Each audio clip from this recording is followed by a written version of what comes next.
श्री शिवाय नमस्तुभ्यम। हर हर महादेव। पूज्य गुरुजी पंडित प्रदीप मिश्रा के श्रीमुख से आज से मालेगांव में पुण्य श्री शिव महापुराण कथा शुरू हो चुकी है। आज मालेगांव में हो रही शिव महापुराण कथा का पहला दिन है। आज की कथा में गुरुजी ने जो भी नए उपाय, जानकारी और पत्र बताए हैं उनके बारे में आज के इस छोटे से वीडियो में आपको बताने वाली हूँ। तो वीडियो में आखिरी तक बने रहें और आज की कथा का संपूर्ण रसपान इस वीडियो में करें। सबसे पहले आज की कथा में गुरुजी ने बताया है 7 दिवसीय इस कथा का समय यूँ तो 2 से 5 बजे तक है, लेकिन कल इस कथा का समय दोपहर 1 बजे 4 बजे तक रहेगा। उसके बाद बाकी दिन 2 बजे से 5 बजे तक रहेगा। आज की कथा की पहली जानकारी, शरीर से कभी भगवान प्रसन्न नहीं होते हैं। भगवान तो हमारे निर्मल मन और साफ मन से प्रसन्न होते हैं। दूसरी जानकारी, हम जितने कदम चलकर मंदिर जाते हैं, शिव महापुराण कथा में जाते हैं, तो समझ लेना हमारे पूर्व जन्म के पुण्य की पूंजी प्रबल है। जब आपकी पाप की पूंजी बढ़ जाती है तो हम भगवान से दूर होने लगते हैं, और जब पाप बढ़ता है तो मंदिर छुड़वा देता है, अच्छी संगत छुड़वा देता है, भगवान का सत्संग छुड़वा देता है, और यदि हमारा पुण्य बढ़ता है तो हमें भगवान के और नज़दीक ले जाता है। आज की कथा की तीसरी जानकारी, गुरुजी ने बताया हमारे घर में एक कौड़ी ऐसी होती है जो हमको डुबा देती है, और एक कौड़ी ऐसी होती है जो हमें तार देती है। यहाँ पर कौड़ी का तात्पर्य हमारे पाप और पुण्य से है। आज की कथा की चौथी जानकारी, यदि हम कोई अच्छा काम कर रहे हैं, सत्कर्म कर रहे हैं, लेकिन वहीं अपने मन में कोई गलत भाव ला रहे हैं या किसी व्यक्ति के प्रति बुरा सोच रहे हैं, तो हमारा किया गया वो सत्कर्म उस कोई काम का नहीं रहता, उसका पुण्य हमें नहीं मिलता है। आज की कथा की अगली जानकारी, यदि घर परिवार का एक व्यक्ति भी शिवजी पर एक लोटा जल चढ़ाता है तो उस एक लोटे जल का फल पूरे परिवार को मिलता है। आज की कथा की अगली जानकारी, गुरुजी ने बताया हमारे द्वारा किया गया पुण्य 2 प्रकार का होता है। पहला ताजा पुण्य यानी अर्जित किया हुआ पुण्य, और दूसरा बासी पुण्य यानी कि संचित पुण्य।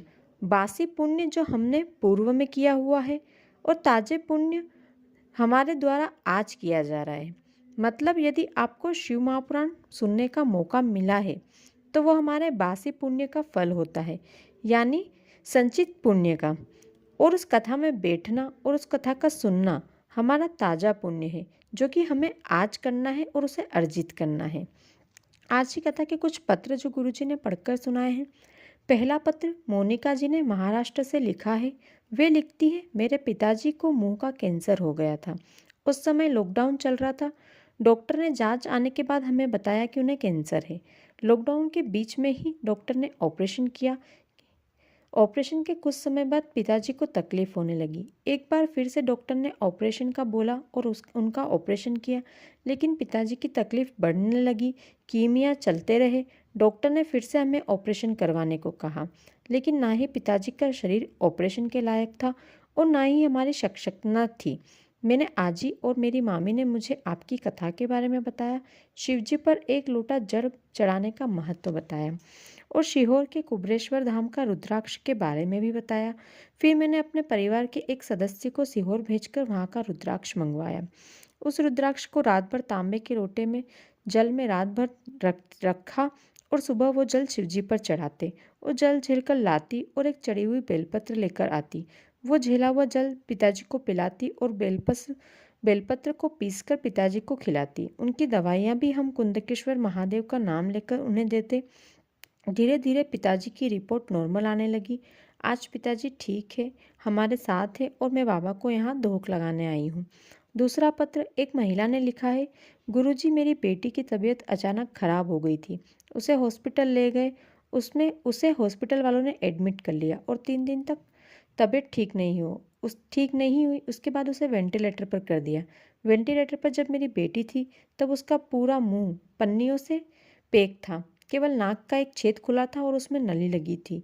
उसमें से थोड़ा कुछ दिया जा रहा था। मुझे उसकी ऐसी हालत देखी नहीं जा रही थी। तभी मुझे किसी ने आपकी कथा के बारे में और एक लोटे जल के महत्व के बारे में बताया। इसी के साथ सीहोर के रुद्राक्ष के बारे में भी बताया। मैंने किसी को भेजकर सीहोर का रुद्राक्ष मंगवाया। फिर उस रुद्राक्ष का जल शिवजी पर चढ़ाकर झेलकर अपनी बेटी के मुंह पर और उसके होठों पर लगाया। 3 दिन तक लगाया और मेरी बेटी की हालत में धीरे धीरे सुधार होने लगा और आज मेरी बेटी बिल्कुल ठीक होकर घर आ गई है, हमारे साथ में है। मैं यहाँ बाबा को धूप लगाने आई हूँ। तीसरा पत्र मधुकर जी ने महाराष्ट्र से लिखा था। वे लिखते हैं, मेरी सरकारी नौकरी थी, लेकिन मेरी नौकरी करते समय नौकरी में कभी उन्नति नहीं हुई, यानी कि प्रमोशन नहीं हुआ। मैं रिटायर हो चुका था। रिटायर होने के बाद मैंने एक एप्लीकेशन कलेक्टर को दी जिसमें लिखा था, इतने समय से नौकरी की लेकिन मेरा कोई नौकरी के दौरान कोई प्रमोशन नहीं हुआ और मैं रिटायर हो गया, लेकिन मेरे साथ काम करने वाले सभी का प्रमोशन हुआ। मैंने ये पत्र भोलेनाथ के भरोसे पर लिखा था। फिर मैं और मेरे पत्नी रोज 1 लोटा जल भोलेनाथ पर चढ़ाने लगे और बाबा के हाथ में सब कुछ छोड़ दिया। और गुरुजी बाबा ने मुझे जो दिया है मैं क्या कहूँ, बता नहीं सकता। गवर्नमेंट जॉब ने मेरी एप्लीकेशन स्वीकार करी और मुझे 9 साल पहले का प्रमोशन का जो भी पेमेंट मेरा बन रहा था वो मुझे देने को तैयार हो गए और मुझे करीब 10 लाख रुपए गवर्नमेंट देने वाली है। गुरुजी ने भी बताया, ऐसा पत्र गुरुजी ने पहली बार किसी कथा में सुना है। उन्हें वो पत्र पढ़कर बहुत ही अच्छा लगा। आज की कथा का चौथा पत्र श्रद्धा जी ने मालेगांव से लिखा है। वे लिखती हैं, गुरुजी आज मैं बहुत खुश हूँ कि हमारे मालेगांव में कथा हो रही है। गुरुजी मैं रोज़ महादेव के मंदिर जाती हूँ और जल चढ़ाती हूँ। मेरे मम्मी 1 साल से डायलिसिस हो रहा था, बहुत तकलीफ होती थी। जब से हमने शिव महापुराण कथा सुनना प्रारंभ करा और जल चढ़ाना चालू किया, मेरी मम्मी को बहुत आराम है। मेरी मम्मी पहले उठकर चल भी नहीं पाती थी, लेकिन जब से शिव जी की शरण में जाने लगे तब से मेरी माँ उठकर मंदिर जाने लगी है और घर का सारा काम करने लगी है। 5वां पत्र शोभा जी ने मालेगांव से लिखा।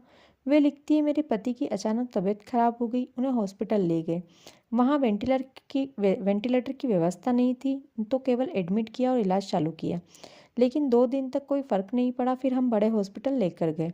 वहाँ उन्हें वेंटिलेटर पर किया, ऐसा लग रहा था उनके शरीर में मानो प्राण ही नहीं थे, उनका शरीर फूल चुका था। डॉक्टर ने भी हमें केवल 48 घंटे का समय दिया था कि उसके बाद हम इन्हें वेंटिलेटर से हटाकर आपको दे देंगे। लगता है इनकी डेड बॉडी में प्राण नहीं बचे हैं। तभी वहाँ किसी ने हमें मोबाइल पर छोटी सी क्लिप आपकी कथा की सुनाई और 1 लोटे जल का महत्व हमें पता चला और उसी से हमने शिवजी पर विश्वास किया और श्री शिवाय नमस्तुभ्यम मंत्र का जाप करने लगे। शिव मंदिर गई, वहाँ जाकर जल चढ़ाकर झेल कर लेकर आई और एक चढ़ी हुई बेलपत्र साथ में लेकर आए। झेला हुआ जल उनके होठों पर लगाया और बेलपत्र जो लेकर आई थी वो उनके बिस्तर पर रखी। उसके आधे घंटे बाद उनके शरीर में हलचल होना शुरू हो गई और उन्हें वेंटिलेटर से हटाकर डॉक्टर ने आईसीयू में शिफ्ट किया। अब गुरुजी मेरे पति की तबीयत ठीक है और हमारे साथ में है। मैं यहाँ बाबा को धूप लगाने के लिए आई हूँ, उनका शुक्रिया अदा करने के लिए आई हूँ। तो ये थी दोस्तों आज की कथा की कुछ विशेष जानकारियाँ, पत्र और उपाय जो गुरुजी ने आज की कथा में बताए हैं। यदि आपको आज का वीडियो थोड़ा सा भी अच्छा लगा हो तो वीडियो को एक लाइक कर दें। साथ ही इस वीडियो को अपने परिवार के साथ, दोस्तों के अन्य सदस्यों के साथ शेयर करें, ताकि जो भी आज की कथा नहीं सुन पाए हैं किसी कारणवश, तो इस वीडियो के माध्यम से वो आज की कथा का संपूर्ण रसपान इस छोटे से वीडियो में कर पाएँ। साथ ही कमेंट में हर हर महादेव, श्री शिवाय नमस्तुभ्यम लिखना बिल्कुल भी ना भूलें। धन्यवाद।